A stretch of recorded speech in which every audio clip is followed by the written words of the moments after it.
A'udzubillahi minasyaitonirrajim. Bareng-bareng semua. Nanti semua tetap kita akhiri dengan Islam.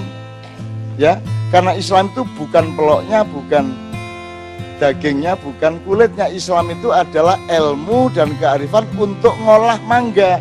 Betul enggak? Ojo terus keliru kan, duduk mangganya dia. Jadi gak perlu jadi wong Arab, tetap jadi wong Jawa gitu loh. Makanya beliau bikin Islam Nusantara, nggak jeneng-jenengi dhewe timbangannya ono Islam abangan karo wong abangan kok dijejerno karo apa sini Pak Agus? Abangan santri priyayi lho, urusannya saja abangan santri jek nyambung, tapi nek karo priyayi gak nyambung. Nek priyayi kawula. Wonge ya wis gak ono saiki tapi jek dinut karo sarjana-sarjana di kampus-kampus gak apa-apa, ngancane sekolah itu tujuannya gak ndolek ilmu. Sekolah itu tujuannya adalah untuk supaya mahasiswanya bisa lulus dan menyenangkan ibu dan bapaknya. Ini ya, oke. Oke, bismillah. Sekarang saya mohon dengan sangat khusus Mojokerto akan kita dengarkan bersama-sama. Nun sewu. Matur nuwun. Assalamualaikum warahmatullahi wabarakatuh. Saat temene waktu budal mang aku wis kepingin gak budal. Soale ana Cak Nun ana Ki Ngabai aku Sunyoto. Muga-muga jit-jiten. Grogi. Perbandingannya kaya baina sama wal sumur minyak. Jadi ndukur karo wisore bumi. Tapi ya gak apa-apa lah, soalnya sing nyautung ya konco dhewe, lurah baru konco. Jadi saya beranikan datang ke sini untuk menyampaikan apa yang saya tahu tentang Mojokerto. Nek apa jenenge Cak Nun mang sajane padha. Upaya nggali sejarah Mojokerto itu hampir hilang memang. Nek belajar nang sekolahan awakmu mek duturno bahwa Mojokerto Mojopahit grek mandek. Sak man Mojopahit Mojokerto dadi apa? Hampir tidak ada. Teko yang perpustakaan kota, perpustakaan umum maupun perpustakaan kabupaten dole ono. Sing ngomong Mojokerto jar Mojokerto ya gak ono. Nah, dadi awale iku posoan wingi. Jadi posoan wingi aku ya dijak karo Lurah Miftah iku luyuran ini luru cerita pirang-pirang desa tak leboni, tak takoni, tak goleki, tak rungokno, tak catet. Akhirnya ono pirang-pirang cerita tentang berdirinya desa sing ono di Mojokerto, dan dari tulisan itu tak unggah nang Facebook. Jadi nek ngomong sejarawan sing kok nduk mriki ya gak blas rek. Soalnya aku ya gak tahu sekolah yang jurusan ilmu sejarah, sekolahku STM, jadi kan hubungannya belas karo sejarah.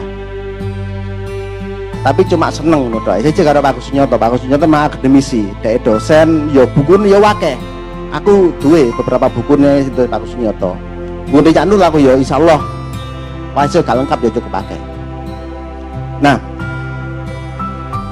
teko iku mang arek-arek sing maca iku nuduh aku dadi sejarawan. Ya sampai ditulis iku mang saya sejarawan sing kayak gelar ya Facebook ku Cak Nun duduk sapa-sapa, tapi ya sembul lah sakarepmu. Aku nggih padha Cak Nun gelar napa gak peduli. Tapi sing jelas ngene, Mojokerto iku luar biasa rek. Kudu ngedet atine arep Mojokerto. Luar biasane apa? Ojo mung ndelok Mojopahite. Mburine ku ya ana Erlangga. Ono bapakne Erlangga, Darmawangsa Teguh. Salah satu raja sing wani ekspansi metu tuk Jawa iku awale ku ya Darmawangsa Teguh iku. Nduk ndi? Ya nduk Gunung Penanggungan. Nduk ndi? Ya nduk Pemandian Jolotundo. Artine apa? Artine Darmawangsa Teguh, Erlangga sampai Raden Wijaya bangun kekuasaan, bangun kerajaan telatah Mojokerto. Ya Jombang, biyen Mojokerto teman Jombang tadi situ. Iku ya gak yo gak ngawur, artinya yo melalui tirakat, melalui penelitian dan semacamnya. Intinya Mojokerto itu luar biasa sejak awalnya. Tapi kenapa kok sawisnya Mojopahit sebagai peradaban terakhir yang terbesar di masa lalu itu karena Mojokerto. Nah, bisa jadi karena itu Mojopahit dihancurkan. Iyalah, walaupun hancurnya itu bukan karena persoalan Islam. Sapa sing kaya sing diceritakno wong-wong do sekolahan wingi-wingi ku. Bukan karena Islam yang hancur Mojopahit. Mojopahit itu hancur pertama karena memang dihancurkan oleh peperangan dalam diri antara orang yang beragama di luar Islam, Hindu Buddha. Itu dihancur memang karena struktur kosmologi, sosiologi atau apa ya. Nduk Jawa iku gak oleh ana sing jenenge matahari kembar, gak oleh. Nek ancene satu kerajaan kalah, maka harus dihancurkan seluruhnya. Jadi semacam itu. Makanya sakwise Pajang kalah ya hancur.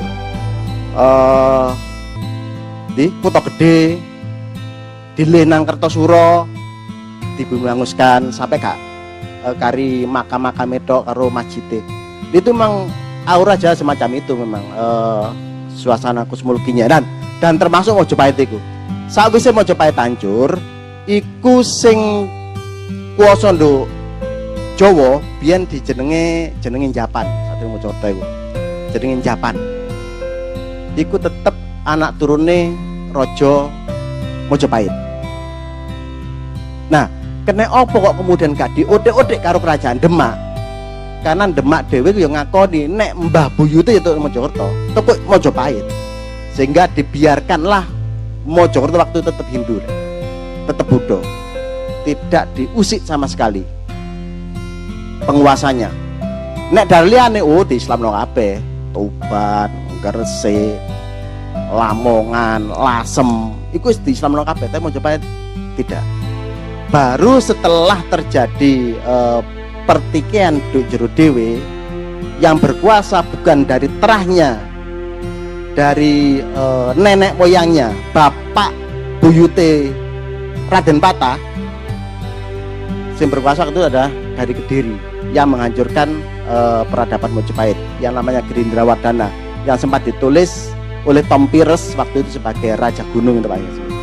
Nah, itulah kemudian Demak menyerbu Mojopahit dan kemudian dimuslimkan. Jadi semacam itu. Jadi kalau hancurnya Mojopahit itu bukan persoalan karena orang Islam, bukan. Itu yang perlu dicamkan hari ini. Yang kedua, sakwise iku sapa sing penguasa untuk Mojopahit atau untuk Japan, sakwise Mojopahit jeneng Japan, iku anake Sultan Trenggono. Ono jenenge Tumenggung Kanduruan. Itu sempat jadi penguasa di sini. Dia anak langsung dari Sultan Trenggono, Demak. Sakwise iku ono maneh Pangeran Timur, iku ya anake Sultan Trenggono, toko Demak. Iku berlangsung sampai Mojokerto iki dikalahno karo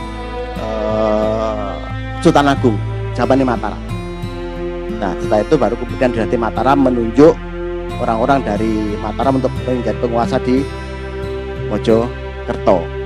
Sakwise iku ya ono cerita maneh bahwa di Mojokerto pernah terjadi beberapa peristiwa penting sing tak catet atau sing tak rui untuk luruh cerita iku mang. Pertama,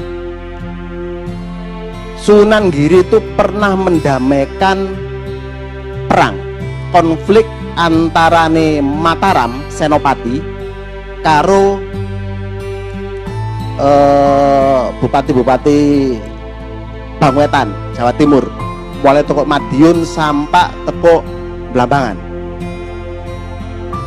Saat Senopati membangun kekuasaan di jeneng Kerajaan Mataram itu, dia menginginkan semuanya tunduk kepada dia sebagai Raja Jawa. Tapi penguasa atau bupati Jawa Timur gak gelem tunduk. Kenapa? Sebab merasa nasabnya lebih tinggi. Aku anak turun langsung ke Mojopahit, Raja Brawijaya, Sultan Demak. kon sopo mantri oleh pasar. Upaya itu upaya merangkul untuk mengakui agar bupati tunduk secara langsung, gak iso. Yang kedua, dia menempuh jalan kepingin dilantik dadi penguasa tanah Jawa. Sopo sing kudu nglantik? Sing kudu nglantik waktu itu adalah pemimpinnya para wali setelah meninggalnya Sunan Ampel, itu adalah Sunan Giri. Jadi dia minta adalah Sunan Giri melantik dia. Agar apa? Agar semua bupati tunduk. Tapi Sunan Giri juga tidak mau. Maka bergeraklah pasukan itu ke wilayah Jawa Timur. Dan dihadang. Di mana dihadang? Di Mojokerto. Dihadang di Mojokerto. Jadi hampir saja terjadi pertikaian antara orang-orang di Jawa Tengah sama Jawa Timur di Mojokerto. Dan saat itulah kemudian Sunan Giri turun tangan, dia mengirimkan santrinya untuk membawa badean. Jadi pertikaian itu ini mungkin kearifan ya, kearifan dari orang-orang Jawa.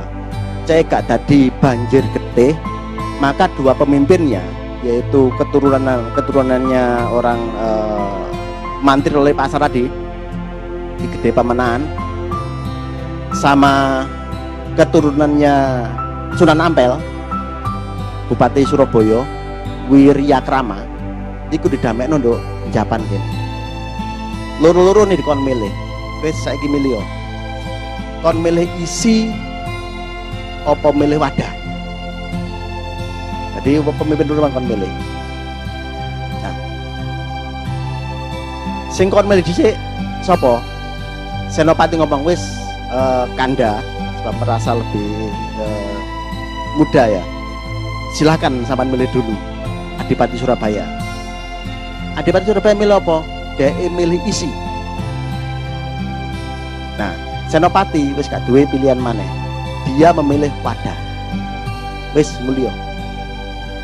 Dan setelah pulang itulah kemudian Sunan Giri menerjemahkan pilihannya Senopati itu benar, berarti dia akan menjadi raja karena dia menjadi penguasa wadai. Sementara opo isi adalah rakyatnya. Jadi perdamaian ada di Mojokerto, di Japan. Sakwise iku tetap Mojokerto iki menjadi kekuasaan dari Mataram.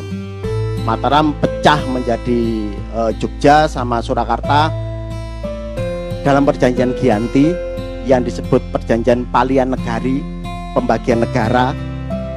Pembagian negara itu ya pernah bukan cuma terjadi di Mataram tok rek. Beberapa kali juga terjadi. Sing pertama mbagi negara itu jenenge Erlangga. Erlangga itu mbagi negarane kanggo anake loro-loro nih padha lanange iku njaluk bantuan Empu Barada. Carane apa? Nek jare cerita iku nggawa kendi miber terus kendi dicurno. Dadi kali Brantas. Dadi sing kirene Brantas diarani Jenggolo, sing sebelah kono kulone diarani Doho. Itu yang pertama. Kemudian yang kedua, Mojopahit dia tahu mecah negara tahu. Ono jenenge Mojopahit Etan, ono Mojopahit Kulon. Mojopahit Etan ndi? Mojopahit Etan niku untuk Blambangan. Tapi ibu kotanya jane bukan untuk Banyuwangi enggak, tapi untuk Lumajang. Nah di situ ndi? Yo Mojokerto tetap Mojopahit Barat dan terjadi perang Paregrek. Dan itulah awal mula dari kehancuran Mojopahit. Itu kedua. Baru ketika ada perjanjian Palian Negari itu masane Mataram itu. Jadi pecah belah iku ya wis dadi sote Gusti Allah. Jadi pemecahan negara itu. Semoga-moga lah Indonesia gak pecah maneh.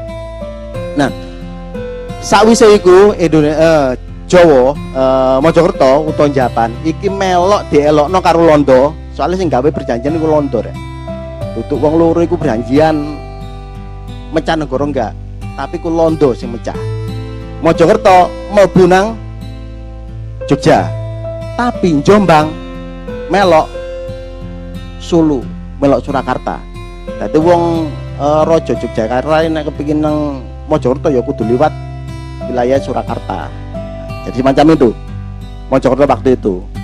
Terakhir Bupati Mojokerto sing fenomenal rek. Sing fenomenal itu sing sangat kontroversial. Iku jenenge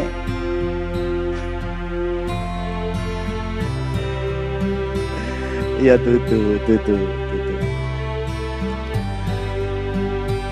Ono bupati ku Mojokerto sing sakwise lair dari bupati tahun 1806. Iku lair dari bupati sakwise perjanjian Palian Negari iku. Deke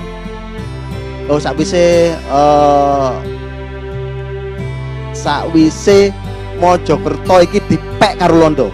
Dek dilereni Prawiro Dirjo. Bupati Prawiro Dirjo iku sakwise iku diangkat dibalik yang kono dadi bupati. Tapi bupati dongkol. Bupati sing gak ada wilayah. Bekas bupati. Padha lurah. Lurah iku nek mari jenenge lurah, ya tetep lurah tapi lurah dongkol. Lurah sing gak berhak tanda tangan. Nah, ya lurah dongkol. Lah ono mana biyen bupati dongkol, ya. Nah, sawise dongkol itu dia bersahabat baik dengan Diponegoro. Dia dianggap orang yang sangat luar biasa waktu itu karena dia paham akan angger-angger. Angger-angger itu undang-undang kan, undang-undang Jawa. Dia paham dengan literasi juga, sehingga dia diangkat sebagai patih untuk kerajaan Yogyakarta. Jenenge Patih Danurejo III. Iku koncone plek karo Diponegoro. Tapi sakwise pecah perang Diponegoro, wong loro ku musuhan temen. Jadi musuh bebuyutan Diponegoro ya bukan cuma Londo, ya Patih Danurejo iku mantan apa mantan Bupati Mojokerto. Nah, sakwise itulah kemudian sejarahnya ditulis karena apa? Karena wis kecatet. Sebab apa? Sebab ono bislip sawise Mojokerto melok Londo tahun 1811. Itu baru kemudian ada runtutan bupati sing koyo nduk ditulis nduk kantore bupati saiki. Nduk peringgitan iku ono nama-nama bupati sampai mulai pertama Aryo Prawiro Dirjo sampai yang hari ini adalah Mustofa Kamal Pasha itu ono kabeh. Itu sakwise Mojokerto dikuasai Londo. Jadi itu sejarah singkat tentang Mojokerto. Insya Allah kita akan terus menggali itu dan dongakno buku iki iso nang terbit. Konco-konco nom untuk Mojokerto itu mungkin termasuk bojone Mbak Nia barangnya iki sedang menggagas untuk menulis sejarah Mojokerto itu. Ya, jadi itu mengenai ruwah desa Cak Nun. Aku malih zaman biyen, iling zaman biyen cilik-cilikan biyen. Waktu cilikanku biyen iku ruwah desa iku kaya iku gak pas dina ruwah, wulan ruwah. Dadi biyen ana sing jenenge ruwatan, ana jenenge ruwah. Nah, ruwatan iku biasae kanggo memperingati hari lahirnya atau dina mbabate desa iku. Nah, nek ruwahan iku jelas kanggo mbreseno awak persiapan nyanggulan poso. Tapi gak ngerti, mungkin Pak Agus Nyoto ngerti lah, paham kenapa kemudian digabung jadi satu jadi ruwah desa itu. Ruwahan, ruwatan, sedekahan karena ada bancaan untuk kuno. Untuk medali iki jujur tak acungi jempol. Kenapa? Karena mang sing jarene kenduran bareng iku aja ono. Bukan cuma wayangan, bukan cuma apa, bukan cuma itu, tapi ijo ono kegiatan sing sifate koyok zaman biyen ijo ono. Bahkan nek posoan aku aja ndelok aja isok nyakseni nduk kene iki aja ono wong nduk langgar-langgar nggawa kitab maca kitab terus nduk ngarepe iku ono bapak-bapak, ono ibu-ibu sing ngrungokno kitab kuning. Jadi saya yakin di banyak desa sudah tidak ada, sudah hilang. Dan ketika mereka datang ngopo, yo nggawa panganan dewe-dewe. Ki takjil, jadi takjil sing nyediani di desa, dudu langgar tapi nggawa dewe-dewe. Dipangan bareng. Nah, iku hebate medali. Nah, nek nurut ceritane medali iki Pak Gus Nyoto ngomong medali ya ono zaman Mojopahit. Iyalah gak apa-apa. Walaupun saya masih belum menemukan keterkaitan itu. Medali iki nek nurut ceritane wong kene iku sing babat adalah gagak seto. Gagak iku ireng, seto iku putih. Ngoten iki. Nah, gagak seto sing bangun sing babat desa kene sawise sampai dadi desa medali iki. Dan saiki makame ana ndok Pogore ngono rek. Makane Pak Lurah biyen Pak Lurah iki ya, cerita aku nek kepengin dadi lurah medali kudu sowan ziarah rono. Nek gak rono gak bakal dadi. Itu sebagai bentuk penghormatan kita terhadap para pendiri desa tersebut.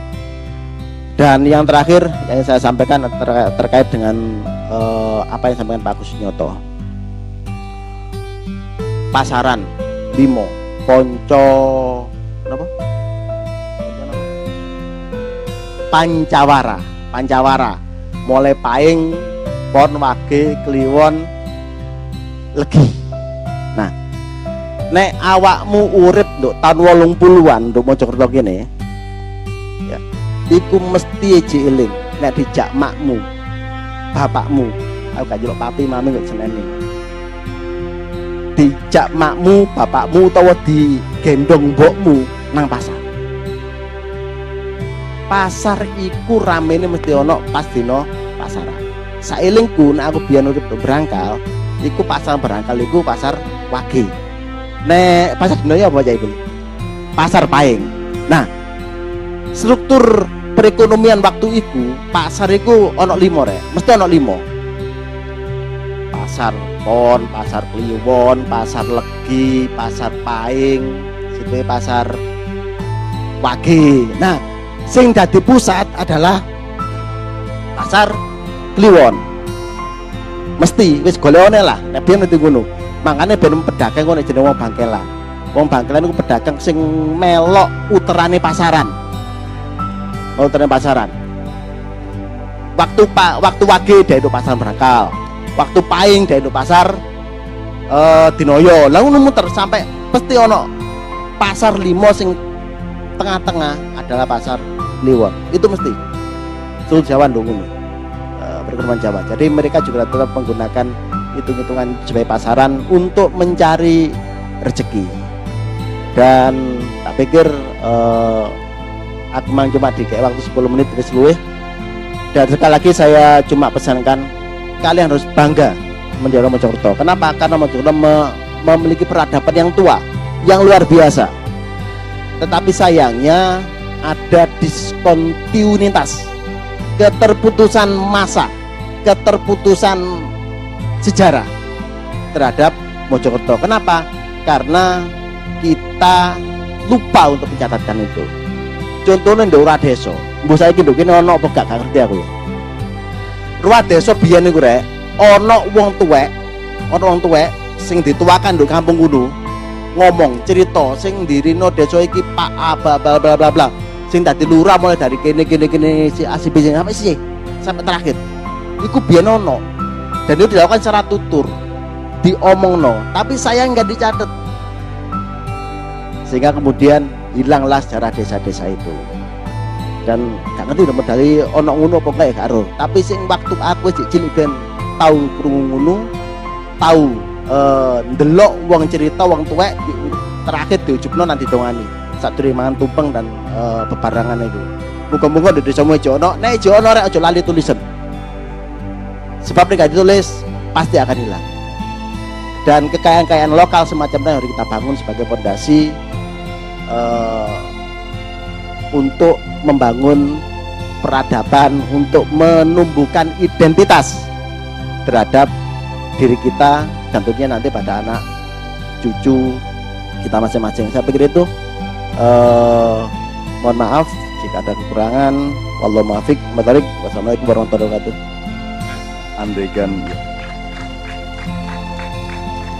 Andaikan sampai jam 1 berarti masih punya setengah jam.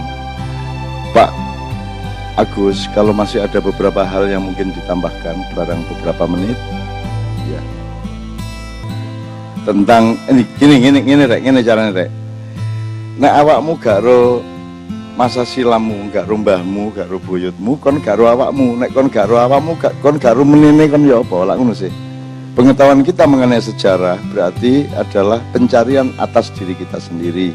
Nah, apakah yang dikemukakan Pak Agus benar atau salah, yang dikemukakan oleh Mas Ayu benar apa salah, atau mungkin kalau saya ngomong benar apa salah, enggak sih. tapi kita bersama-sama goleki bareng-bareng sampai nanti ada resultan-resultan yang kira-kira paling rasional. Tapi pokoknya saya digoleki terus. Nah, barangkali ada beberapa hal yang Pak Agus mungkin versinya agak berbeda atau infonya agak berbeda. Nyundur sedikit, Pak. Saya sedikit aja, tadi disebutkan ada penguasa Japan, Pangeran Kanduruan. Pangeran Kanduruan itu anaknya Raden Patah, jadi adike Sultan Tregono, dengan ibu yang asalnya dari Mojosongo, daerah Brebes sana. Nah, setelah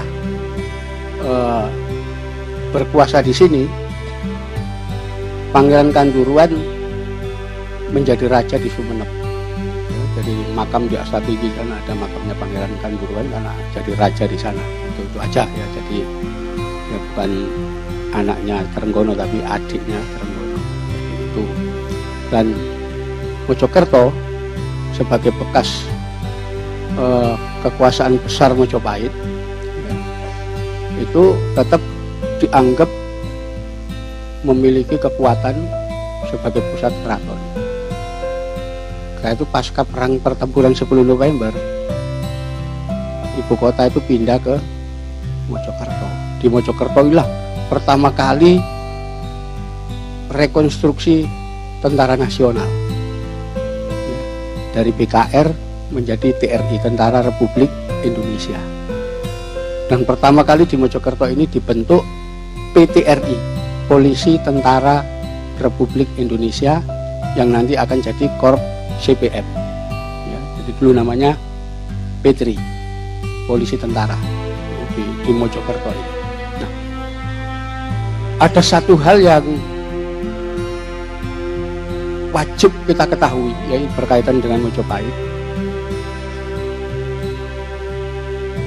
tentang sejarah bikinan Belanda yang itu sudah memecah belah kita ya. Belanda mencetak sebuah buku judulnya Kidung Sunda tahun 1927. Di situ diceritakan bagaimana kerajaan Sunda ya, raja dan seluruh pasukan serta keluarganya dihabisi oleh Patih Gajah Mada di Bubat. Pernah dengar perang Bubat? Itu dongeng bohong ya, dibikin Belanda untuk mendiskreditkan Gajah Mada ya. Jadi dulu tidak boleh ada tokoh yang dibanggakan, itu tidak boleh. Kenapa? Ini sebagai cikal bakal perlawanan terhadap kolonial. Dibikinlah naskah itu. Nah, itu kalau kita cari naskah di kerajaan Sunda sana, kok nggak ada cerita perang Bubat di sana. Naskah lain nggak ada juga. Jadi tidak pernah ada cerita itu, tidak pernah terjadi. Itu dibikin baru karena itu kita tanya naskah endi.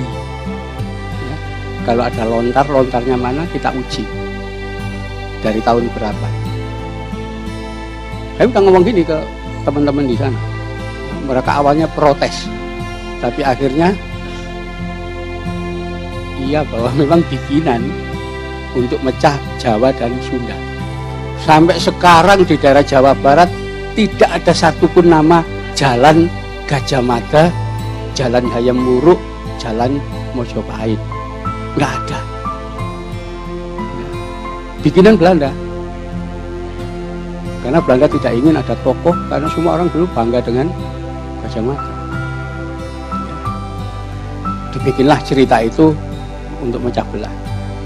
Ada lagi cerita bikinan, cerita fiktif bikinan ya. Campuran antara catatan-catatan kerajaan lama ya, kemudian diselipi cerita bohong, yaitu yang dinamakan Pararaton. Pernah dengar cerita itu? Pararaton cerita tentang Ken Angrok. Nama Kenaro nggak pernah kita temukan kecuali di para raton saja. Di prasasti manapun, di naskah manapun nggak ada nama Arok itu. Ya, itu ditulis 1920 ketika mulai muncul pergerakan-pergerakan nasional, di mana pelopornya orang-orang mulai zaman Diponegoro itu orang keraton semua. Mereka punya semangat, kita ikut turunannya wong Mojopahit, ya, melawan. Ya. Jadi zaman Diponegoro itu juga merasa bahwa leluhurnya itu keturunan dari Mojopahit, Bondan Kejawen, macam-macam itu orang dari sini. Itu mau dipatahkan oleh Belanda, jangan sampai ada perlawanan. Dibikinlah cerita Ken Angrok, bahwa rojo-rojo Mojopahit yang dibanggakan wong Surakarta, wong Jogja, wong Mangkunegaran, orang-orang dari mana-mana, sebetulnya turunane wong Singosari. Dan rojo-rojo Singosari turunane Ken Angrok, anak haram, penjudi, maling, pemerkosa, orang yang paling jahat, ya, membunuh untuk kekuasaan. Loh, leluhure wong ratu-ratu Jawa. Nggak ada cerita itu, nggak ada. Nama Kenaro aja nggak ada. Yang ada pendiri dinasti itu adalah Rangga Rajasa Sang Amurwa Bumi. Kenapa? Itu ditulis oleh cucunya, ya, Seminingrat Wisnuwardana, itu Raja Singosari, dalam prasasti Mula Malurung. Ya, dia sebutkan kakek saya namanya Rangga Rajasa Sang Amurwa Bumi, punya anak namanya Anusa Nata, Anusapati. Anusapati punya anak Wisnuwardana, Seminingrat. Jadi di prasasti itu disebutkan Anusapati itu anaknya Rangga Rajasa.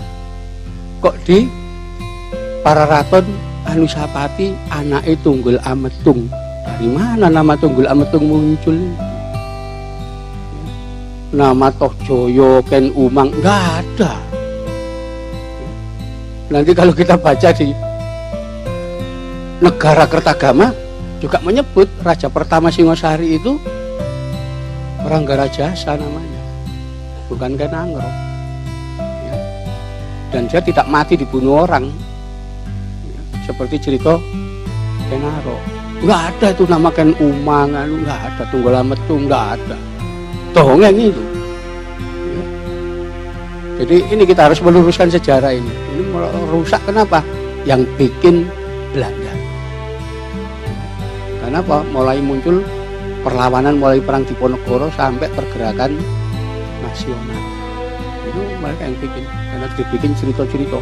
Nanti ada Serat Darmo Gandul, ya, Gatot Lucu. Itu ceritanya ngarang semua, menjungkir balikkan fakta yang ada. Memang disengaja. Ya, nanti kalau mau tahu, saya ada dokumen bagaimana Babat Kediri itu dibikin. Ada laporannya waktu pembikinan.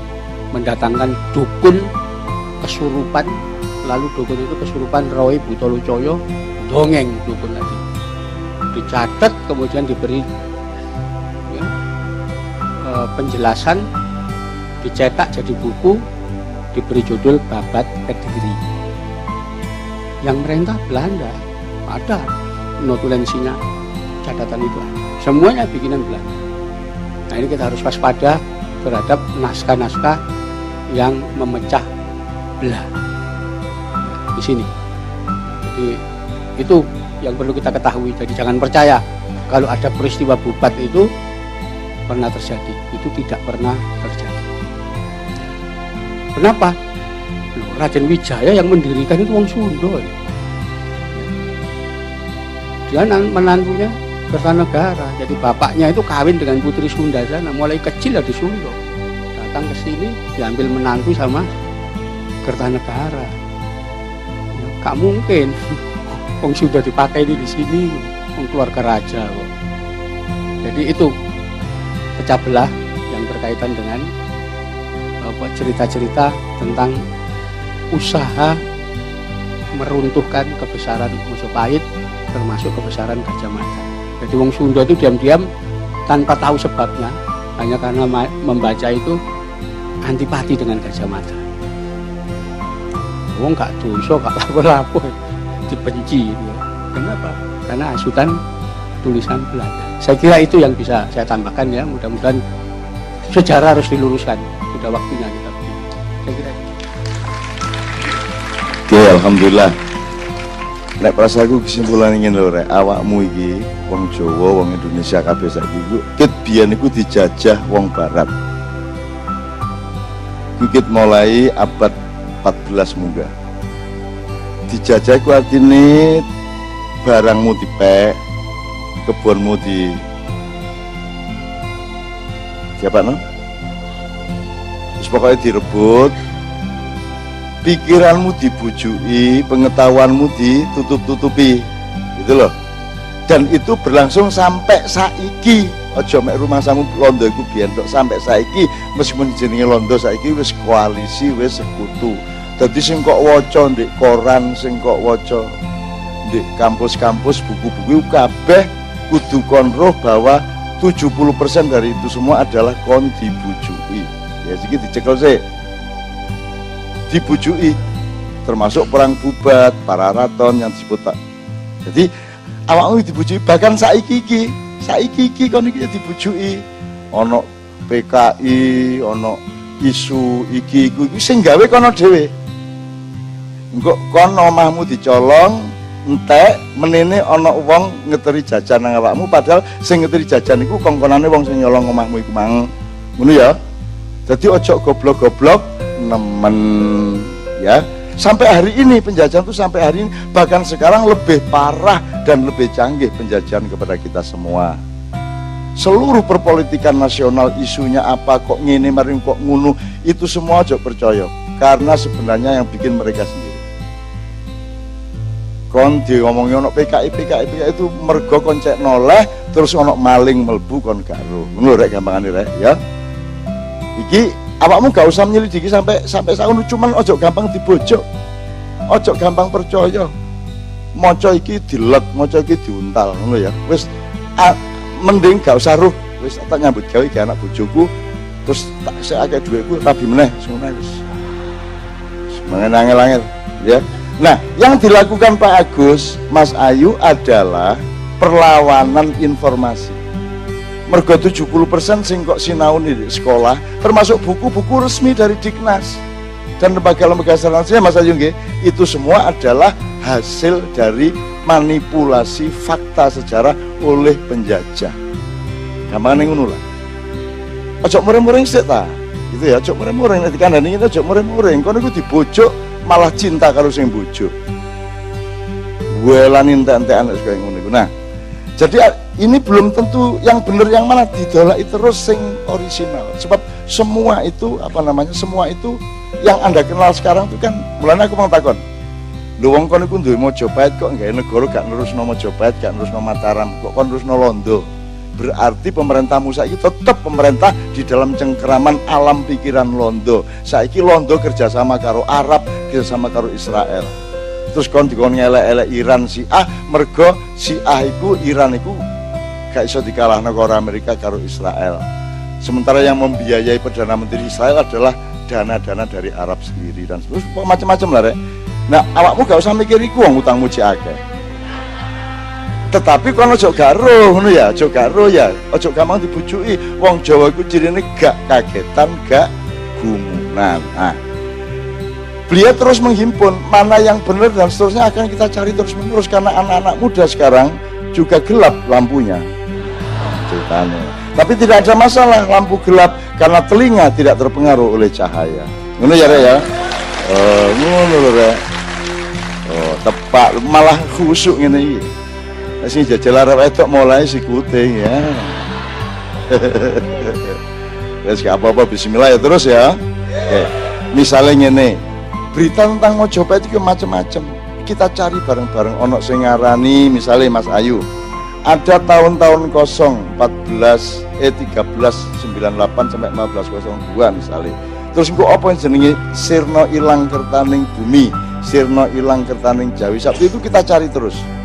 Ana sing ngarani Majapahit iku gak hancur, Majapahit iku disengitno, dikubur oleh sesepuh-sesepuh dan orang-orang sakti karena tahu tidak akan bisa menahan perampokan-perampokan dari Eropa misalnya dan seterusnya. Girindrawardhana Kediri memang tidak pernah takluk kepada Majapahit selama ada, ya Mas ya. Tidak pernah, mereka tetap. Jadi Kediri itu dulu bagian dari Majapahit selama ada Majapahit. Jadi begitu Majapahit lemah, diserbu, dintekno, kemudian ono gubernur sing jenenge Nyolaiwa, gubernur Majapahit. Setelah Demak sudah berdiri, mergo Nyolaiwa iki dikongkon rakyat mbangkitnan kembali Majapahit gak iso-iso, akhirnya dipateni dhewe karo rakyat. Benar yang dikatakan Mas Ayu, menurut saya tidak pernah ada urusan dengan Islam hancurnya Majapahit itu.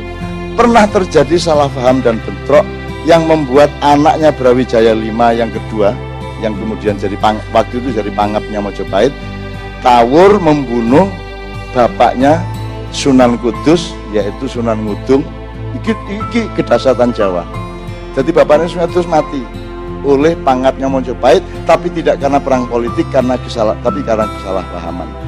Beberapa saat kemudian Sunan Kalijogo malah mengutus Sunan Kudus dengan 9 orang prajuritnya, membawa pasukan dengan pakaian putih-putih, bendera putih dan kuda putih datang ke Majapahit untuk memberikan suratnya Sunan Kalijogo kepada Brawijaya V, dan suratnya itu isinya adalah menyatakan bahwa rombongan yang dipimpin Sunan Kudus ini memaafkan terbunuhnya bapaknya Sunan Kudus sendiri dan tidak mempersoalkan, bahkan kemudian mengajak untuk bekerja sama.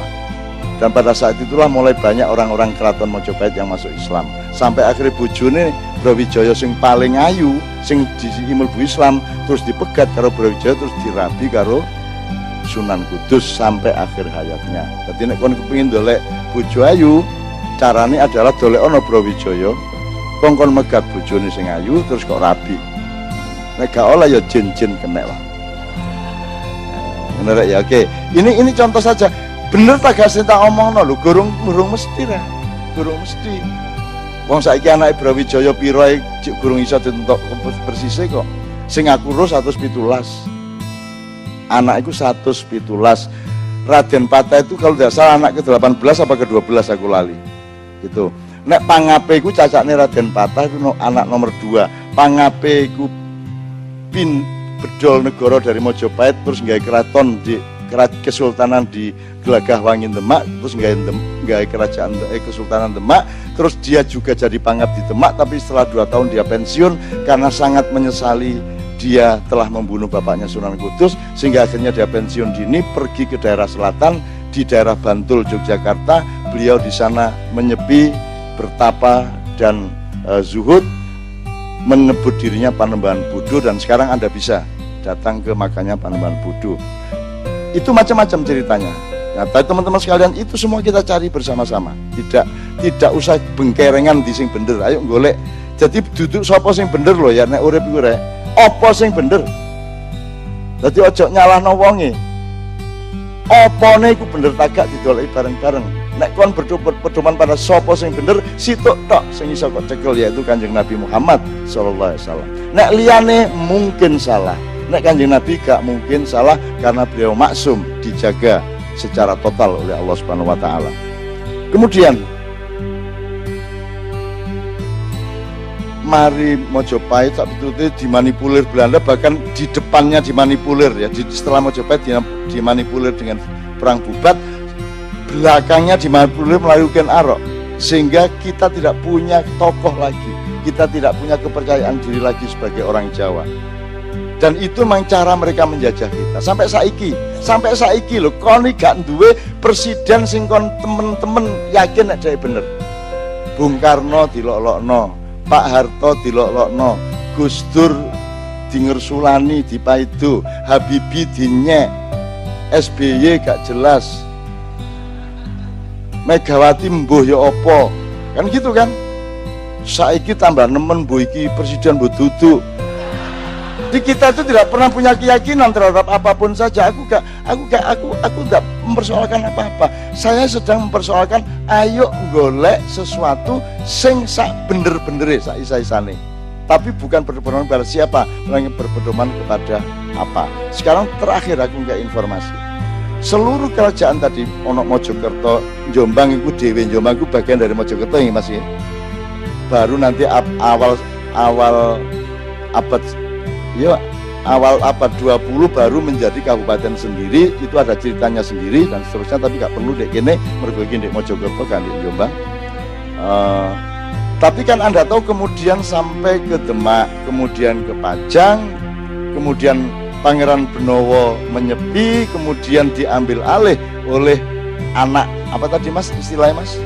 Panembahan Senopati itu istilah sampean mau nyabai loring pasar, dan itu dari Mojopahit itu mek pang ya, pang cilik duduk wite, dahan pun tidak, dia cuma ranting. Jangankan dengan Mojopahit, wong dengan Sultan Trenggono dan Mas Karebet saja dia wis apa namanya priayi yang agak jauh dari pohon. Nah dia yang kemudian memimpin Jawa yang terakhir, meskipun konstitusinya sudah beralih dari Hindu Buddha menjadi Mataram Islam. Nah singkat kata Mataram Islam itu kemudian dari Senopati sampai Sultan Agung sampai Amangkurat, terus sampai akhirnya perjanjian Giyanti sampai jadi Keraton Pakubuanan dan Hamengkubuanan, kemudian Mangkunegaran dan Pakualaman, ya gitu ya. Terakhir teman-teman sekalian, keraton-keraton Islam Jawa ini pun dihancurkan karena di dunia ini semuanya sepakat sing rojo ndek kulon, rojo ndek lor, rojo ndek lah wis kadung ngene rek. Wis gak apa-apa. Kita tuh ndak boleh terpengaruh. Wong peteng dedet juga gak masalah, ngono lho. Iki umpama gak muni alhamdulillah kari mulai aku. Tak terusno ya. Nah, iki sampai ke Sultan Hamengkubuwono ke-10 setahun yang lalu beliau membuat Sabda Raja. Pokoknya itu suatu inisiatif dan tindakan yang menghilangkan dimensi Islam dari paugeran keraton. Jadi Sabda Raja itu pokoknya mengganti Hamengkubuwono menjadi Hamengkubawono, sehingga dia bukan lagi terusnya yang kemarin. Nomor 2, menghilangkan apa namanya poin Senopati Sayyidin Panotogomone ilang, ya, Khalifatullah ing bumi Mataram ilang. Jadi pokoknya ada deislamisasi. Dan keraton Jogja sekarang itu 90% tidak lagi ada di tangan orang Islam. Nah, untuk membiayai Sabda Raja ini ada uang yang dikirimkan ke sana sebanyak 21 juta US dollar. Saya tidak akan menyebut siapa yang mengirimkan, tetapi sing nggawa duit iki kaget loh, iki duit diganye ini ta. Akhirnya golek konco-konco di Jogja, lapor dan bahwa ternyata ini begini. Nah, dia yang bawa duit itu kan memberi tanda bahwa dia sudah bersaksi dan sudah menyatakan sebenarnya saya tidak tahu menahu bahwa ini dipakai untuk menghilangkan Islam dari keraton, kemudian ninggalin emas. Iki gambarnya, iki ono emas 1,2 kilo ya. Sapa sing kepengin njaluk meneh tak detailno ya. Tapi asal kok leg ya, ngono ya. Cek matek kon ya. Iki tak cekel tapi gak tak iki susah gak oleh tak dol. Itu untuk tanda bahwa ada peristiwa besar-besaran di Jogja di mana Islam akan dihilangkan dari keraton. Cuman gak usah cemas karena Mojopahit tetap berkuasa di Yogyakarta. Ngono tenang aja. Lho kok iso? Kon niku keplok durung dijelasno wis keplok.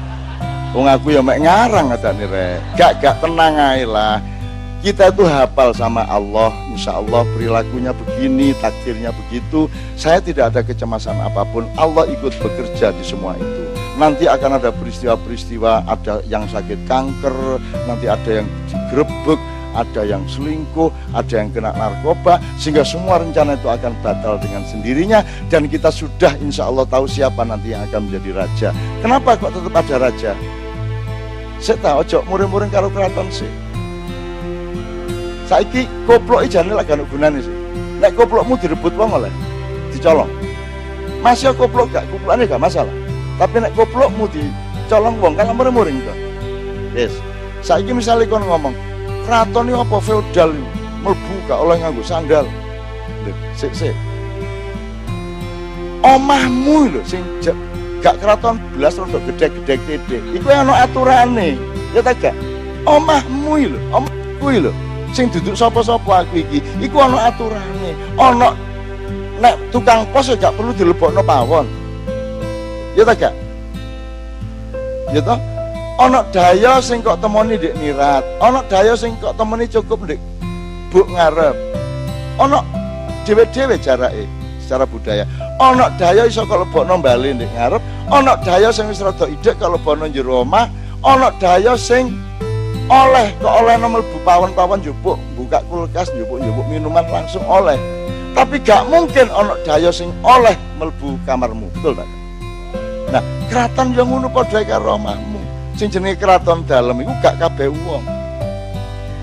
Jadi memang ada aturan semua dan itu kita jaga. Itu namanya simbol. Kraton itu tidak berkuasa, tapi dia simbol, dia sisa simbol dari harga diri kejawaan kita. Kalau kita ngomong Jawa tidak berarti kita menyembah Jawa, gak. Aku ke kebo, ojo disapek-sapekno. Harga diriku bahwa aku iki kebo. Ngono lho, gak kok kebo iku hebat, gak. Masih mek laler. Gak iso kon menghina laler. Laler tokohnya Allah untuk menyadarkan semua manusia. Wocon surat apa iku aku lali. Wocon lah ana sing kurang. Semua manusia itu tidak akan cukup aku kasih lalat dan mereka tidak akan bisa berbuat apa-apa terhadap jajal ana wong iso nguber laler, masih pendekar pencak. Loh, gak maksudnya tidak mungkin itu kita. Jadi laler tok iku untuk membuat manusia berendah hati dan tawadhu bahwa kon gak iso nang laler gak iso apa-apa kon. Wis to, gak iso apa-apa. Dan seterusnya ya. Nah, teman-teman sekalian, informasi untuk mengatakan bahwa wis to, ojo kuatir anggar sampean tetap setia bahwa sampean wong Jawa dan wong Jawa itu kewajiban dari Allah sampean dadi wong Jawa sebagaimana bebek dijadikan bebek. Itu kewajiban dari Allah menurut saya dan itu hukumnya wajib. Bahwa sampean kupluan gak masalah, itu gak masalah ilustrasi gitu. Bahwa sampean celonoan gak berarti dadi wong barat ngono sih. Ya. Cuman terus ojo alam pikirannya semuanya kamu hilangkan Jawanya. Jadi di dunia ini yang akan dihancurkan dan sedang dihancurkan adalah Jawa dan Islam, Mas Agus. Jawane wis entek-entekan wis 7 abad. Islamnya ini puncaknya penghancuran adalah Arab Spring, gitu. Arab Spring ini loh. Nek biyen sadurunge iku awal abad 20 nggih Mas Ayu, itu kerajaan Ottoman yang besar itu ditawur karo sekutu entek kari Turki tok. Islam gak diharga diri meneh. Setelah perang salib sekian abad. Mari ngono Timur Tengah sugih dientekno kilang minyake, dihabiskan harga dirinya. Afghanistan perang sampai saiki entek-entekan, wong Islami dadi wong Islam keras kaya ngono iku. Kemudian Irak hancur, ya. Apa meneh?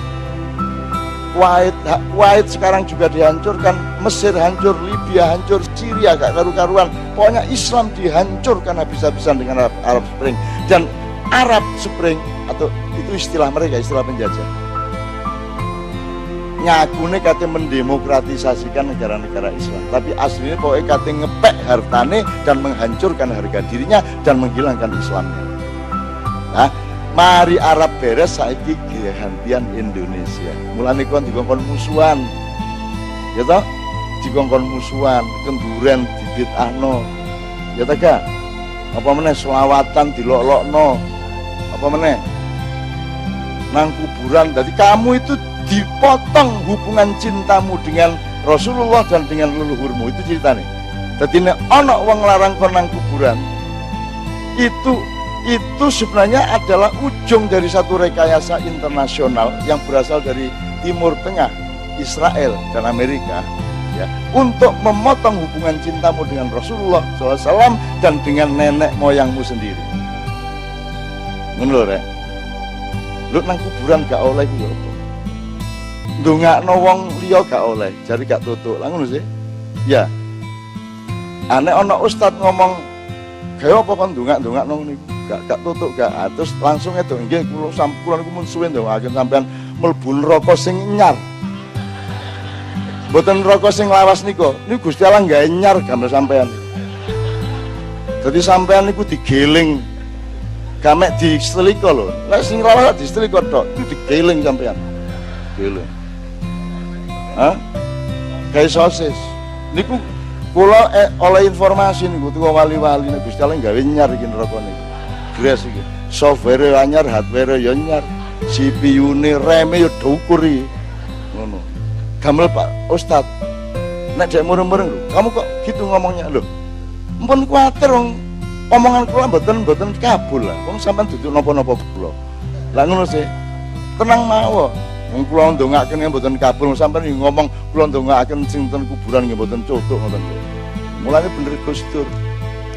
Gus Dur ditakoni, "Gus niki nek ndongaaken bapak kula tutuk tah mboten, ngirim donga tutuk mboten." Gus Dur lah balik laga. Anek paket gak tutuk lak balik sih rek. Lah nek gak balik berarti iki pakete tutuk. Ini Gus Dur gampang. Nek Gus Dur ngono. Wes mari ngene. Gus Dur punya banyak kesalahan sudah pasti. Masa Gus Dur kan duwe kesalahan? Ojo mure-mure. Ojo terus anu ngelelek Gus Dur. Ngelelek apa? Awake dhewe elek kabeh kok. Nggih ta mboten? Sing apik 100% Kanjeng Nabi. Nek liyane ya ono apiane. Gus Dur yo duwe lemah, Gus Dur yo duwe khilaf, lak mesti ya. Nyai Roro Kidul tak peksa Gus Dur, "Gus sampean dadi presiden, aku njaluk loro. Aku sing nyambut gawe iki." Nyambut gawe beresno Pak Harto, cek sampean diizinno, beresno P3, beresno Golkar, saya milih gabung milih sampean PDIP kalah, sampean dadi engko. Aku njaluk loro, siji Aceh kudu beres. Gus Dur karo Aceh gampang cak, macam-macam tak tabok. Nomor loro, gak oleh kekuasaan di Indonesia dan di Pulau Jawa berhubungan lagi dengan Nyai Roro Kidul. Itu karangannya Panembahan Senopati. Terus Gus Dur rodok tangi. Tenang cak, aku wis SMS nang Nyai Roro Kidul. SMS yang apa? Tak kon jilbaban. Ya apa? Anak wong kaya ngono iki lho, ya Allah, ya Allah. Aku terus ndangake ya Allah, sing ndamel iki sampean temen lah. Ana wong kok kaya ngono ya Allah nakale Gus Dur ya Allah. Alhamdulillah aku iki alim alus ya toh. Ngono rek ya wis. Dadi ngerti ya sekarang mantap ya. Mantap dengan kejawaan kita tidak Jawa itu bikinan Allah ya apa ya. Sopo sing gawe Jawa. Allah jadi mari kita mantap. Untuk itu teman sekalian, wis ngene tak kei rong lagu terakhir. Mana pendekar saya tadi?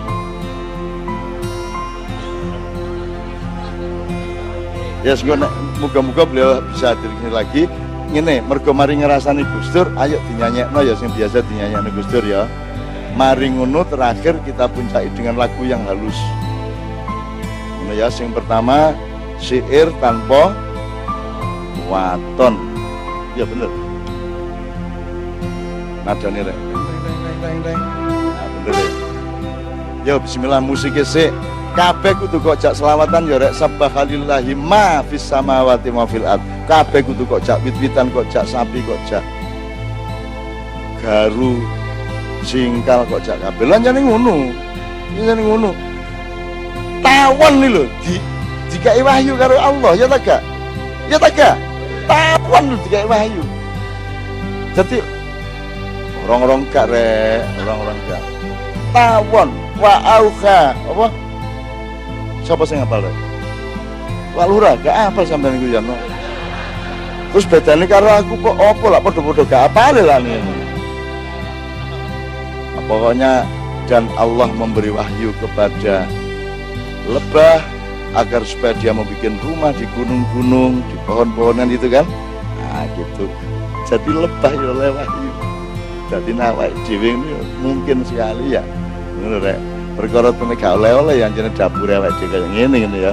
Ya nyun sewu bismillah yuk bareng-bareng mengenang Gus Dur karena Gus Dur juga sangat akomodatif terhadap apa namanya kebudayaan orisinal seperti ini.